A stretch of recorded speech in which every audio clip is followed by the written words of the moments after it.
Welcome to Drumbeats, the must-listen-to podcast which explains why Indigenous partnerships are the key to securing successful outcomes in natural resource and infrastructure investment in Canada. I'm Mark Magnac, and my co-host Rob Brandt and I continue our conversation with Nicole Bourque-Bouchier, CEO and co-owner of the Bouchier Group, a $200 million Indigenous-owned industrial services company operating in Alberta's oil sands region, with nearly 1,500 employees from nearly 100 different First Nations across the country.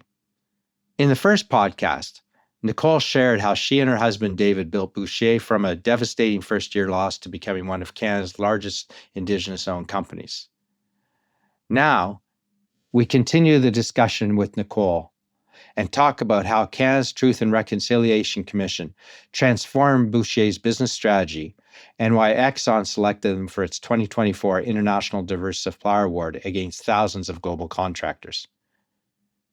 She talks how her company achieved 25% growth in peak years and why her and her team are now deliberately slowing to 5% growth at the $200 million threshold to look at diversification beyond the oil sands. So let's continue this very engaging conversation. Particularly for our European listeners, Nicole, that the oil sands can have a negative connotation. So when you talk about Indigenous culture and teachings and working in a place with fossil fuels and oil sands, how do the two work hand in hand? I mean, I'm going to say that I can only give you my opinion and my perspective on it. I think depending on who you ask, you'll get varying degrees of answers, I'm sure. Dave and I have often, struggled with the fact, because we love our traditional activities with our families as well. And we find ourselves having to go a little further out of our communities to practice those now because the footprint of the oil sands is all around us. But as Indigenous people, I think we have an opportunity presented to us right now to be able to thrive off of mineral rights of things going on around us. And we could have taken the choice to fight it. We could have taken the choice to work against it. But we chose to embrace it. We chose to embrace what was going around us and embrace it as best as we can. And I think we're an ideal representation of when you work as a true partner alongside your neighbors, what truly is possible and what could happen. And I spend a lot of my time as an Indigenous female entrepreneur traveling throughout Canada, being able to shed a different light on our Wood Buffalo region and oil sands operations here, because I think it's so fundamental and paramount to what's going on in Canada right now. And there's so many great things happening as a result, especially right here in my own community. And I think those stories need to be told more. You look at Bouchier alone, and you look at what we've been able to give to the community, 12 million plus back into the communities, the skills we've been able to develop with our Indigenous people representing almost 100 Indigenous communities across Canada. These people work for us. They learn skills in an environment that's very supportive. They learn training, and then they're able to take those back to their own communities times 100 communities across Canada. To me, that's true impact. Yes. Yeah, and I suppose I'll ask, do you feel you've had an influence in the way business is done, say, in the oil sands? I like to think we have in our own special way. I think I'd love to see more contractors in our region follow suit. We have a lot of contractors that come in and with their expertise. And I think when you come into any community, you have a bit of a social responsibility to leave it better than you found it. And so I think that's what we stand for. Yes, quite clearly. I think it's important for our audience over here to understand, because for many people, Canada hasn't been on the radar for a number of years. The world's changed. It's on everybody's radar now. But you mentioned about the Truth and Reconciliation Commission and the findings of that was kind of a pivot for your business, in the sense you had been living those values, but now there was this platform. Can you talk about that moment and how it changed, how you saw the potential to grow your business? Because I think it's really important for people to understand Canada is not the place it was 10 or 20 years ago. Yeah, so I think that, there was this piece of not wanting to say we were Indigenous for the first few years of business. It was this whole thing about, I don't want someone to give me a contract just because we're Indigenous. I want to earn the contract. And so we shied away from who we were as individuals. We shied away from our culture and what it stood for. And we really tried to work in the business community 100%, be able to compete alongside all the other businesses, non-Indigenous businesses. And then when the Truth and Reconciliation came about within Canada, you started to see organizations, schools, general population embrace the concept and actually start learning what happened years ago within Canada, and being able to explain why Indigenous people in some areas are in the state that they're in, or some communities are in the state that they're in. And so with this awareness and this education, when it came about, and that it brought a level of understanding to the table that wasn't there before. And then you had organizations start to really look towards, well, what can we do in the space of truth and reconciliation with Indigenous people within Canada? And so it opened up doors that just were never opened before for Indigenous people at all levels, not only in business, but in education and in healthcare, right across the board. And so you've seen this happening. You've seen this wave of change happening throughout Canada. And as a business, we wanted to take part of that. And it felt really good. It felt like timing was really good to finally step into our own and be able to just be really proud of who we are, and be able to say, our culture, our Indigenous culture, and celebrating it could very much walk in alignment with business, and they could be one. And so I think that's what we've brought to the table, is being able to show Canada that Indigenous entrepreneurs can be very successful entrepreneurs, not through joint ventures and partnerships only, but by truly running their own business and taking all of their traditional teachings into their business. And I think it benefits everybody, Indigenous and non-Indigenous. Yes, I'm sure of that. And I think one of the other interesting things for people when they're listening to this, and you talk about, you have, I think, close to nearly 100 different nations from across the country. How does that work? Because outsiders look and think, oh, how do I navigate this? And you've navigated, they've all joined in your company and going in the same direction. Yeah. Because of our partners, again, our clients, because of the way they run their sites, a lot of the sites have to be fly in. And so we're able to work with communities right across Canada, fly them up to site, provide a shift schedule of, like, for example, 7 days on, 7 days off. And the interesting part of being, they have to move away from their families for 7 days at a time. But I think they move into their work family at that time. And we have people who have been with us for 20 years. They've embraced that we're their second family, and they fly up and they spend their 7 days with us, and we're extremely grateful for it. And then they go home and they enrich their communities with different skills and things that they've learned at work. Wow, very powerful. And then something like that translates into ExxonMobil's International Diverse Supplier Award.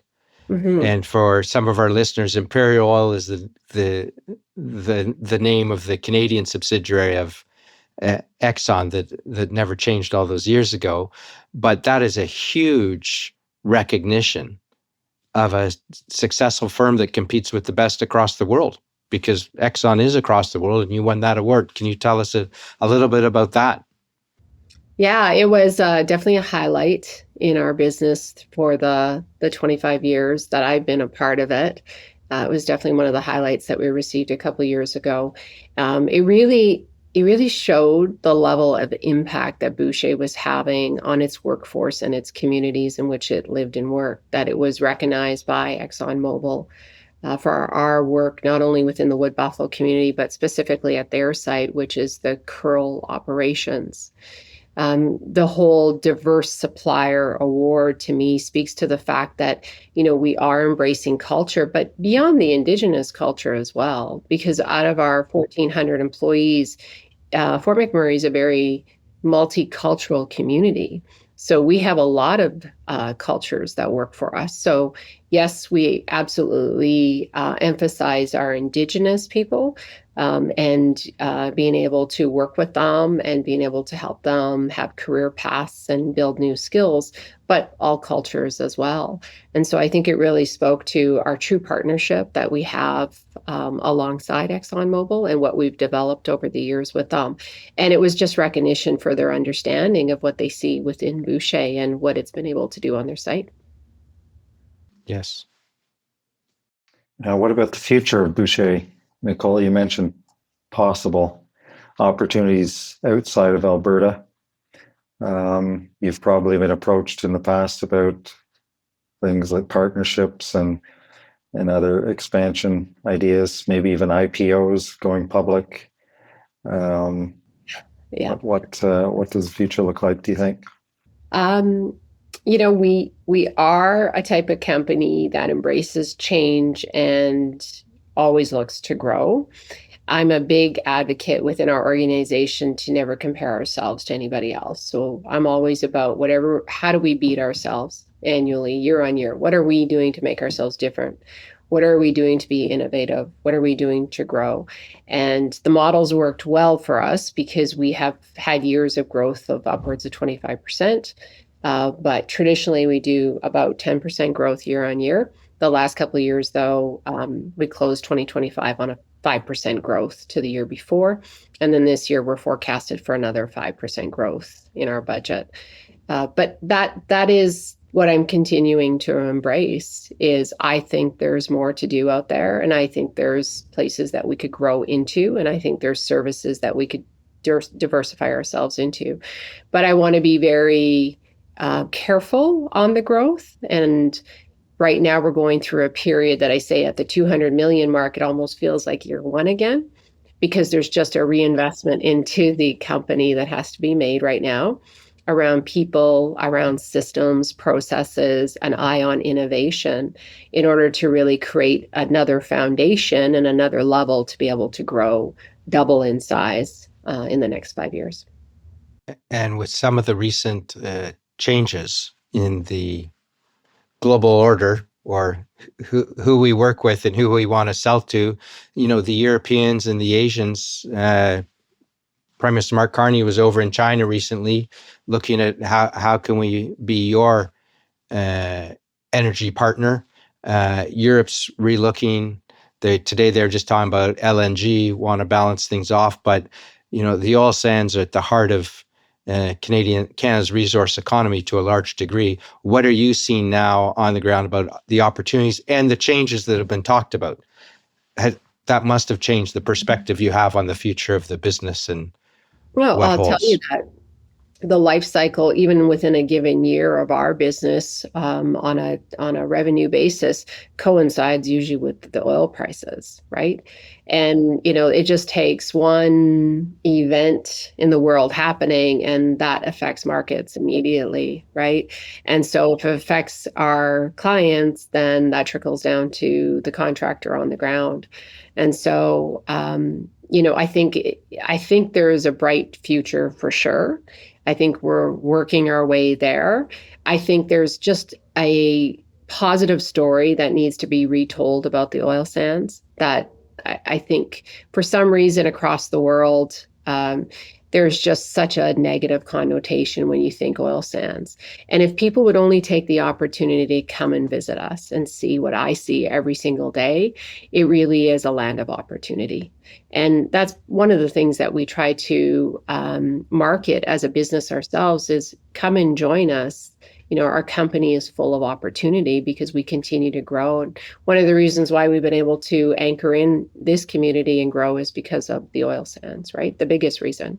So we're huge advocates. And I just think even the land that we have, I'm looking out right now into a bunch of green trees all around me. It is beautiful up here, the water, the land. If you're an outdoors person, this is the place you want to be. You get out, I get out within the outdoors every single weekend. So I just think, it's such a negative tone overall, and there's just no need, because once you visit here, you'll walk away with totally a different mindset.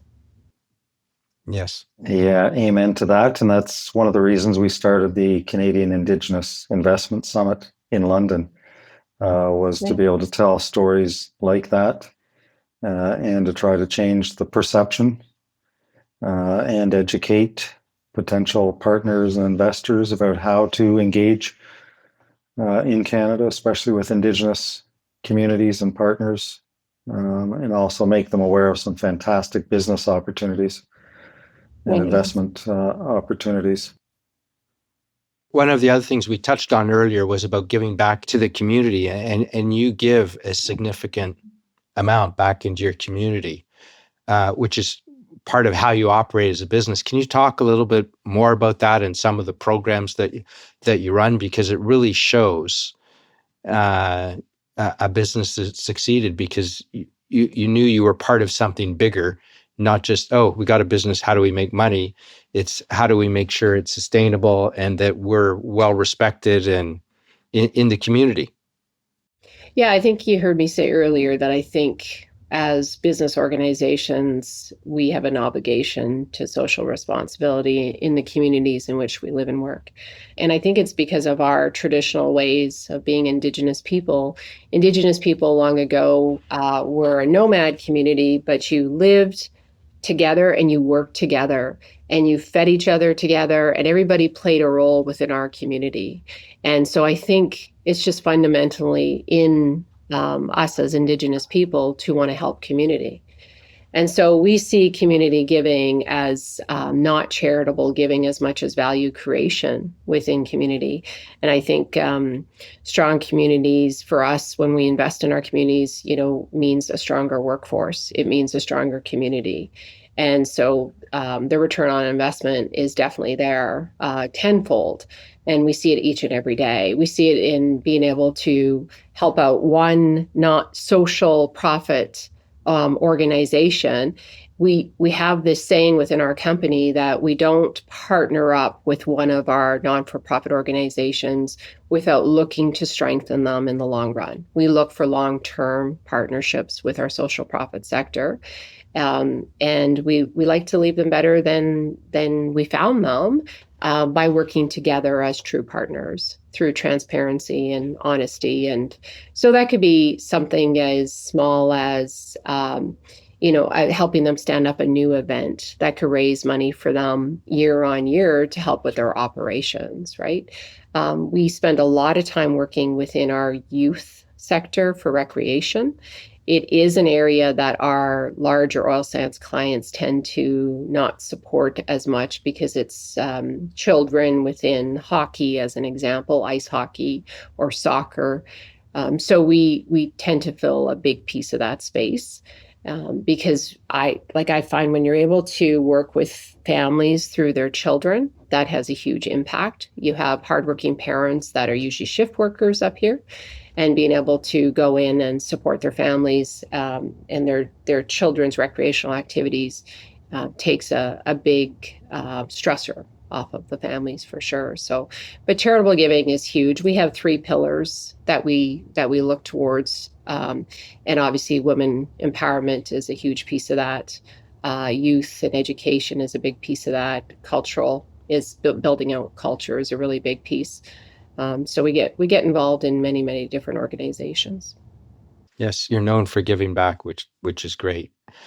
Just coming back a bit to the Indigenous partnerships and what non-Indigenous firms and international investors, what do you think they most misunderstand about Indigenous partnerships? Because you went from one point trying to compete by saying you're not Indigenous, because at the time that wasn't a positive thing to be seen.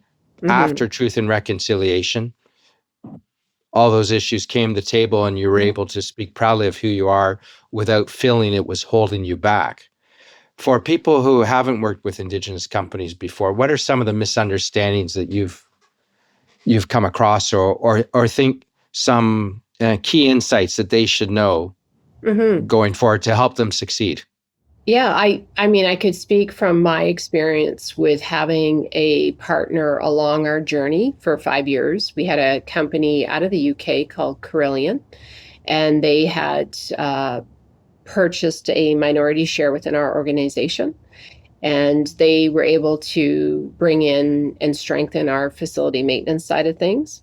And I think probably the biggest misconception right off the bat was, as Indigenous people, we really didn't know how to run a business. And I think as they got in and we stood up a board and I reported into the board, I think they realized quite quickly, okay, let them run their business. They know exactly what they're doing, but how can we support them better? And in the 5 years that they were a part of our organization is when we did our largest growth. Because, we were like, again, we were like sponges learning from, the global public entity. And there were so many great governance pieces that we were able to learn from them. But in return, I think we were able to help them understand oil sands a lot more, help them understand Indigenous culture and Indigenous people, and how the right way to work and not to work with us.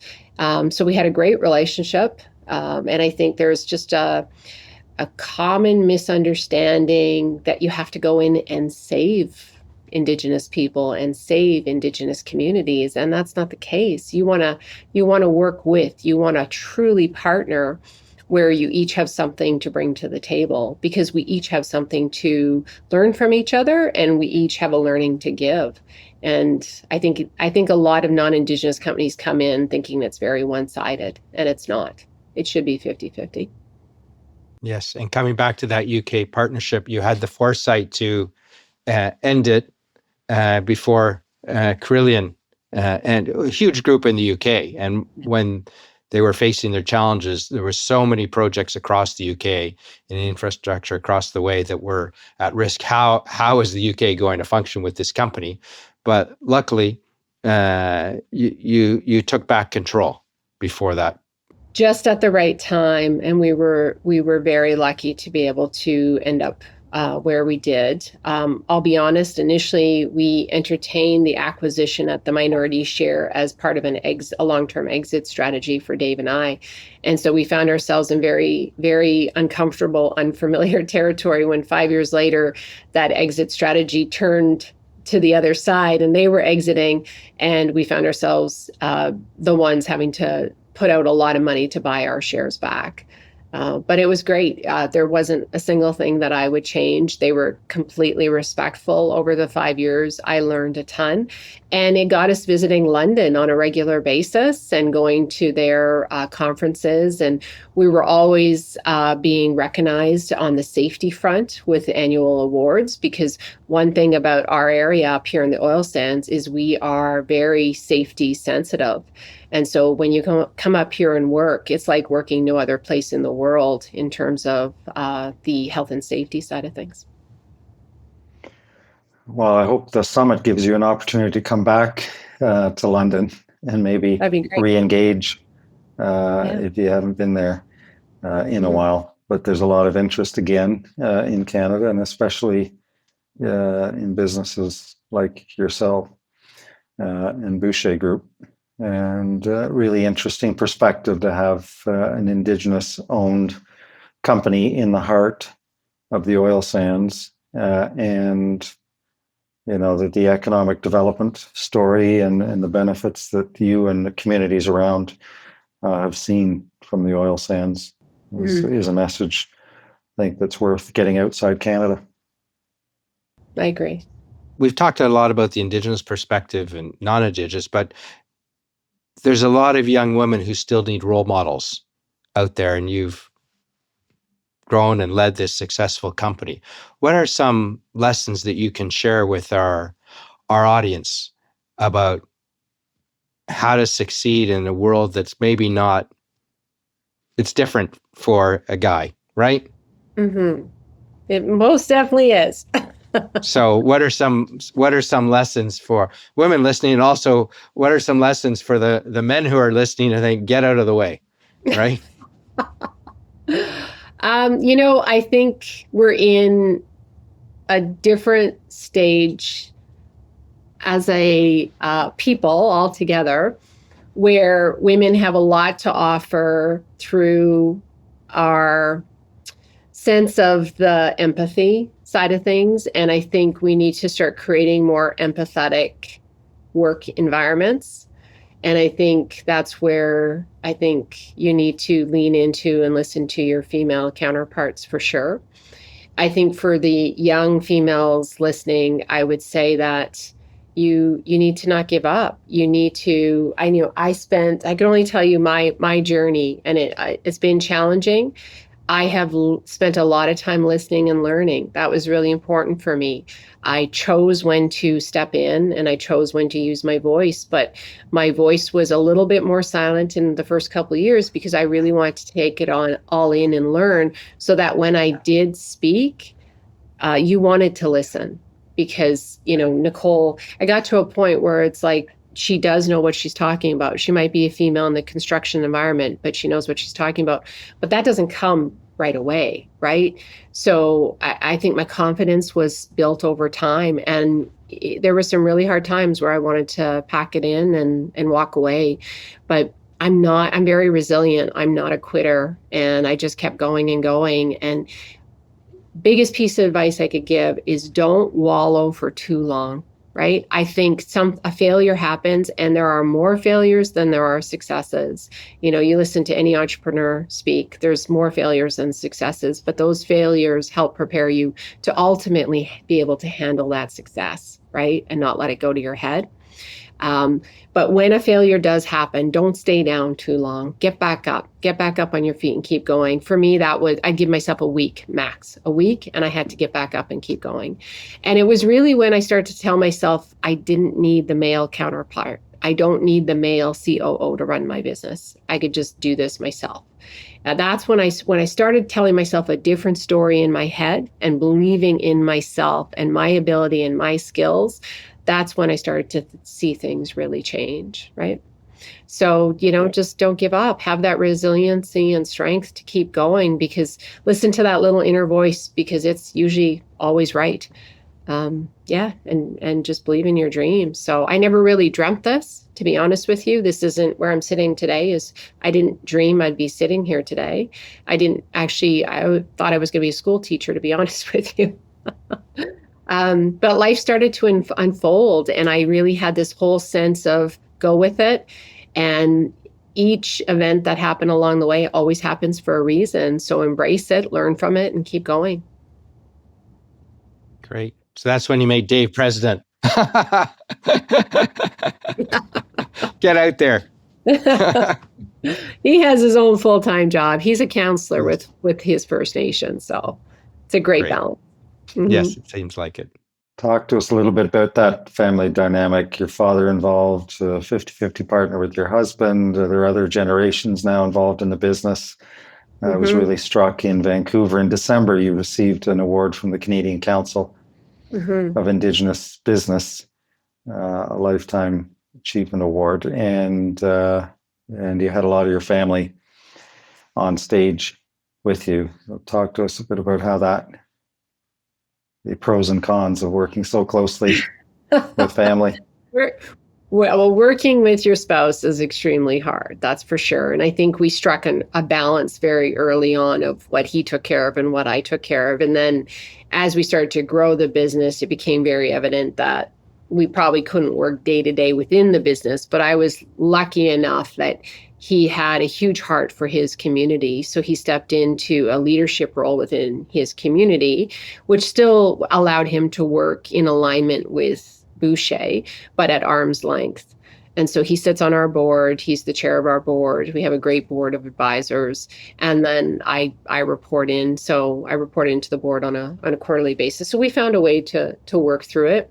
Having family work in the business, probably one of the largest struggles I had is, I told you earlier, I come from a family of 4 girls. I'm actually the last surviving sibling amongst my younger sisters. So they've all passed. And at one point I had my mom, my dad, and a sister working within the business when another sibling passed. And so I lost my 3 family members to they left the business, obviously, for with the crisis we were going through. And so it left me kind of having to hold everything up, I felt, by myself. And that was probably one of the most challenging points of my life. So, it's hard. As much as it's great to work with your family, there's definitely pros and cons. But without my family, I wouldn't be where I am today, because they got us through those early days. They were the backbone of those early days when nobody really believed in us. Our family did. And then today, it's coming full circle, because now we have our own children entering the business. We have 2 of them that work full time right now in the business. We have 5 children between the 2 of us. And so 2 have just entered the business a few years ago. So it's great. It's very rewarding. You have to be very careful, because you don't want to hold them to a different standard. That's very important. But it's nice to see them come into the business at long last. Wow. Thank you for that. One thing I'd like to circle back on is this whole piece on working with Indigenous people and Indigenous communities. I really want people to understand that Indigenous people are a type of people that is very relationship built. And we don't come from a place years ago. We made agreements over a handshake and your word. So your word matters. And so I often see organizations, not only business organizations, but social profit organizations, come into First Nation communities. And the approach they take is not one that's relationship built, but really it's more of a paper-based approach. And I always tell them, especially with Chief and Council or with First Nation people, you have one opportunity to make an impression. That's it. It's your one opportunity. And what you leave on the table when you leave a meeting, or you leave a visit, or you leave an encounter, that's it right there. And so I think if I would suggest that a lot of organizations coming into our Indigenous communities take the time to learn the community before you go in. Right? Don't just pick up the phone and call one person, but take the time to really understand that community and understand the leaders. And when I say leaders, they're not always the actual government leaders, right? Leaders in Indigenous communities show up in very different ways. So take the time to understand the leaders of that community and really plan out what you're going to do to go into that community, right? With a different mindset, because you do only have one chance to go in. And our Indigenous people are just beautiful people, and they have so much to give. And I just think if more organizations took the time ahead of time to understand them, I think they would be a lot more successful in their approaches, right? Yes. Here. I think non-Indigenous companies and others are sometimes worried that they don't understand the differences between the different communities and cultures, and that sort of holds them back, and they're maybe a bit embarrassed that they don't understand it all. But Indigenous people are quite open, and they love somebody who wants to learn, and they want to share with people like that. So that's good encouragement. Yeah, absolutely. And we've heard over our podcast, talking with different people, similar things. The Japanese will show up in a partnership, or the Koreans come, and they know exactly that they're on the start of a journey, whereas perhaps other Canadians or Americans, or maybe the British and others, show up and, oh, we know you, so let's get down to the deal. Whereas most of the world works like the Indigenous people of Canada do. Let's get to know each other before we do a deal. Right. So it's interesting, and that's a huge competitive edge, I think, now for Canada. 100%. Yeah. It has to make sense to both parties, right? It's not I'm coming in and saving you, or I have more to offer than you do. Really, both parties have a lot to offer, but you need to take the time to understand each other more. Yes. Mm-hmm. Well, I think we've used up more of your time than we planned. No worries. So why don't we just do a wrap up, and then C1 can come in. But thank you on behalf of Rob and I and everyone at the Canadian Indigenous Investment summit. It has been great, Nicole, to have you on the program, representing your firm and your community, and just reinforce one of the great entrepreneurs in Canada. So real wonderful to have you here. Thank you very much. Thank you for having me. It's been an honor. Yeah, thank you, Nicole, for taking the time and sharing as much as you have with us. There's so much to learn from your story. So congratulations and all the best. And Yawan Goa. Thank you. Cheers. Thank you to Nicole Bourque-Bouchier for sharing your insights with us. And thank you for viewing and listening.